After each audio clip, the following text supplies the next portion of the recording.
આપણા દેશના ગ્રામ્ય વિસ્તારોમાં વસતી 65% વસ્તીને વધુ સુવિધા, વધુ શક્તિ, વધુ સમૃદ્ધિ અને શાંતિ આપવાની વાત હોય તો હંમેશા સૌને સમસ્યામાંથી સમાધાન તરફ લઈ જવાના સશક્ત નેતૃત્વના માલિક, લોકલાડીલા વડાપ્રધાન શ્રી નરેન્દ્રભાઈ મોદી ક્યારેય પાછા પડે ભારતીય ગરીબોને બેન્કિંગ સિસ્ટમના મુખ્ય પ્રવાહમાં ભેળવવાના સફળ અભિયાન પછી અત્યાધુનિક ટેકનોલોજી અને અસરકારક સ્ટ્રેટેજીના સમન્વય થકી દેશના ગ્રામ્ય વિસ્તારના લોકો માટે માનનીય વડાપ્રધાન શ્રી નરેન્દ્રભાઈ મોદીની એક વિશિષ્ટ ભેટ એટલે Svamitva Yojana, survey of villages and mapping with improvised technology in village areas એટલે કે સ્વામિત્વ. ફક્ત એક યોજના નથી, આ પ્રયાસ છે અદ્યતન ટેકનોલોજીના માધ્યમથી ગ્રામ્ય વિસ્તારના મિલકતોની માપણી દ્વારા વિવાદને વિકાસમાં પલટવાનો, સંઘર્ષને સમાધાન સુધી દોરી જવાનો, ગ્રામીણ નાગરિકને સંપત્તિ સંબંધી તેમના અધિકારો પૂરા પાડવાનો અને ગામોની પ્રગતિ થકી દેશના આર્થિક વિકાસને બમણી ગતિ આપવાનો. ભારત સરકારના પંચાયતી રાજ વિભાગ દ્વારા રજૂ કરવામાં આવેલ આ યોજનાનો મુખ્ય હેતુ ગ્રામ્ય વિસ્તારના મિલકતોની ડ્રોન દ્વારા માપણી કરી ગ્રામ્ય પ્રજાને પ્રોપર્ટી કાર્ડ પૂરા પાડવાનો છે, જેના થકી તેઓ તેમને મળવાપાત્ર લોન અને અન્ય નાણાકીય લાભ અવરોધ વગર મેળવી શકે. એટલું જ નહીં, ડ્રોન ટેકનોલોજી દ્વારા મિલકતોની માપણી થકી ગ્રામ વિકાસના આયોજન માટે સચોટ જમીન રેકોર્ડ મળશે, કરની યોગ્ય વસૂલાત કરી શકાશે, ગ્રામ્ય વિસ્તારોમાં મિલકત સંબંધિત વિવાદ અને કાયદાકીય કેસોમાં ઘટાડો થશે. ગામતળની જમીનનો સર્વે કરવામાં આવે છે.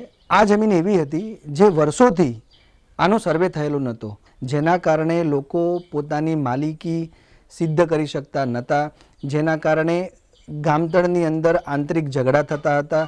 લોકો પોતાની હદ, ક્ષેત્રફળ, નામ, માલિકી નક્કી કરી શકતા નહોતા. વર્ષો પછી ભારત સરકારે પ્રધાનમંત્રી શ્રી દ્વારા આ મહત્વાકાંક્ષી યોજના શરૂ કરવામાં આવી છે.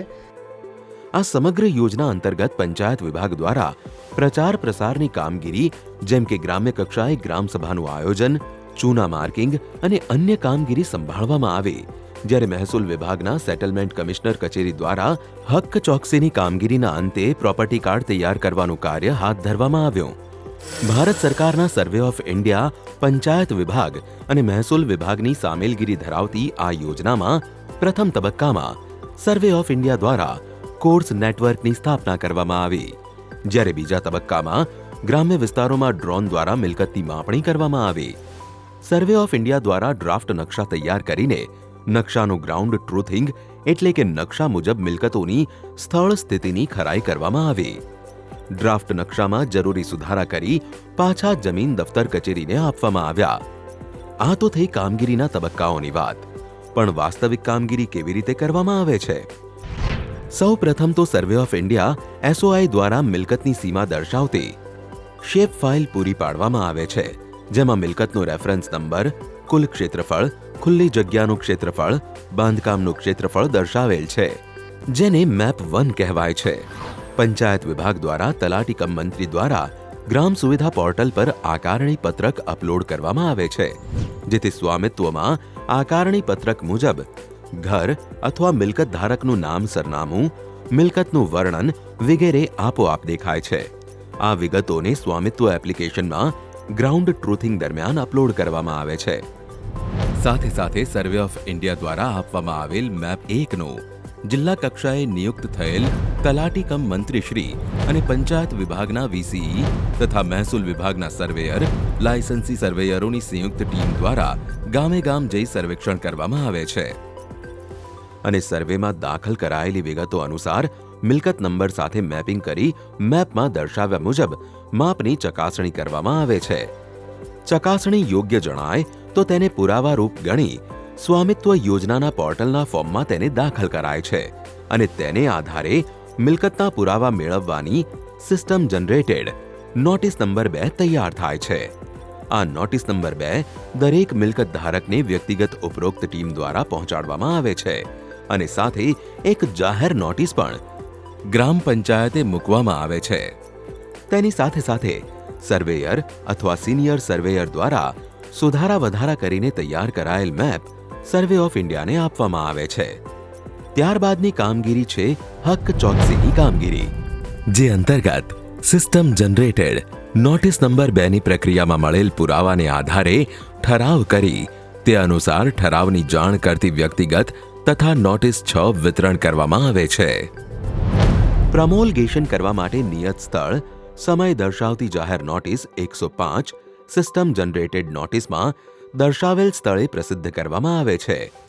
હવે મારે જે પ્રોબ્લેમ હતો કે મારું ઘર ગામતળની અંદર છે અને મેં પછાડથી નવું મકાન બનાવ્યું, વારસાઈની દ્રષ્ટિએ મારા નામ પર ઘર આવ્યું, તો મને કોઈ બેંકોએ લોન નહીં આપી કે મારી પાસે ઘરવેરાની રસીદ સિવાય કોઈ બીજો પુરાવો નહીં હતો. સાથે આ સ્વામિત્વ જે યોજના આવી એનાથી મને હવે આ પ્રોપર્ટી કાર્ડ બનાવી આપવાનું કીધું, એટલે મને હવે બધો જ લાભ મળશે અને હું મારી રીતે સારી રીતે બધું મારું કાર્ય પૂર્ણ કરીશ.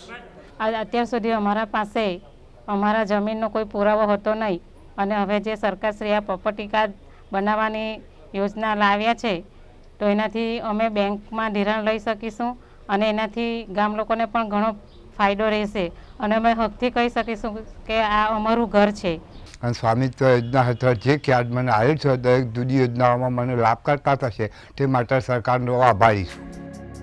હક્ક ચોકસી અધિકારી શ્રી દ્વારા વાંધા સાંભળીને નિકાલ કરી પ્રમોલગેશન અધિકારી શ્રી દ્વારા નિયત દિવસે ગામે જઈને પ્રમોલગેશનની કામગીરી પૂર્ણ કરવામાં આવે છે. ગામ પ્રમોલગેશન થયેથી મિલકત ધારકોની વિગતો તથા નકશા સાથેના તેના પ્રોપર્ટી કાર્ડ તૈયાર થાય છે, જેનું વિતરણ તલાટી કમ મંત્રી શ્રી દ્વારા મિલકત ધારકોને કરવામાં આવે છે. પ્રમોલગેટ થયેલા કામોના પ્રોપર્ટી કાર્ડની વિગતો તેમજ તેમાં થતા સુધારાની વિગતો સિટી સર્વે ઇન્ફોર્મેટિક સિસ્ટમ CSIS માં પણ મૂકવામાં આવે છે. યોજનાના સફળ અમલીકરણની આ સફરમાં પણ અનેક પડકારો આવ્યા, જેમ કે